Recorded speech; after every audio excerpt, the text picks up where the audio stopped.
Strong கப்பிள்ஸ்னா fight கம்மின்னு அர்த்தம் கிடையாது. வணக்கம். ஸ்ட்ராங் கப்பிள்ஸ்னா ஃபைட் பண்ணாலும் டேமேஜ் கம்மியா பண்ணுவாங்க. ஒவ்வொரு ரிலேஷன்ஷிப்லயும் மிஸ் அண்டர்ஸ்டாண்டிங் கண்டிப்பா வரும். ஆனா இமோஷனலி இன்டெலிஜென்ட் கப்பிள்ஸ் இதை டிஃப்ரெண்டா ஹேண்டில் பண்ணுவாங்க. அவங்க இமோஷனலை கண்ட்ரோல் பண்ணுவாங்க. ஆனா பார்ட்னரை ஒருபோதும் கண்ட்ரோல் பண்ண மாட்டாங்க. நீங்க இமோஷனலி இண்டிபெண்டன்ட் கப்பிளா இருக்கணும்னா இந்த 3 விஷயத்த தெளிவா பண்ணுங்க. Number 1, pause before reacting. நீங்க கோவம் வந்த உடனே ஹர்ட்ஃபுல் வேர்ட்ஸ் யூஸ் பண்ணாதீங்க.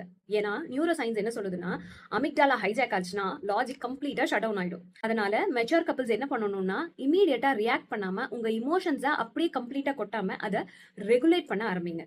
நான் இப்போ அப்செட்டா இருக்கேன், நம்ம இன்னும் கொஞ்ச நேரம் கழிச்சு பேசலாம் அப்படின்னு சொல்றது அவாய்டன்ஸ் கிடையாதுங்க. இது ஒரு பயங்கரமான இமோஷனல் மாஸ்டரி.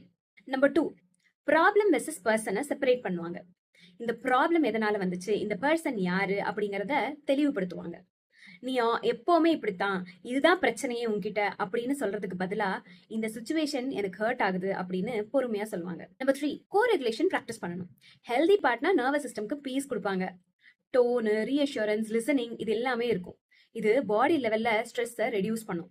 சைக்காலஜில இதை செக்யூர் அட்டாச்மெண்ட்னு சொல்லுவோம். ரியல் லவ்னா ஒரு பர்சனோட ட்ரிகரை கண்டிப்பா இன்க்ரீஸ் பண்ணக்கூடாது. அவங்களுக்கு ஒரு இமோஷனலி சேஃபர் ஸ்பேஸை தான் கொடுக்கணும். ஞாபகம் வச்சுக்கோங்க, ரிலேஷன்ஷிப் சக்சஸ் அப்படிங்கிறது ரொமான்ஸை டிபெண்ட் பண்ணி இல்லை. But love with regulation becomes healing.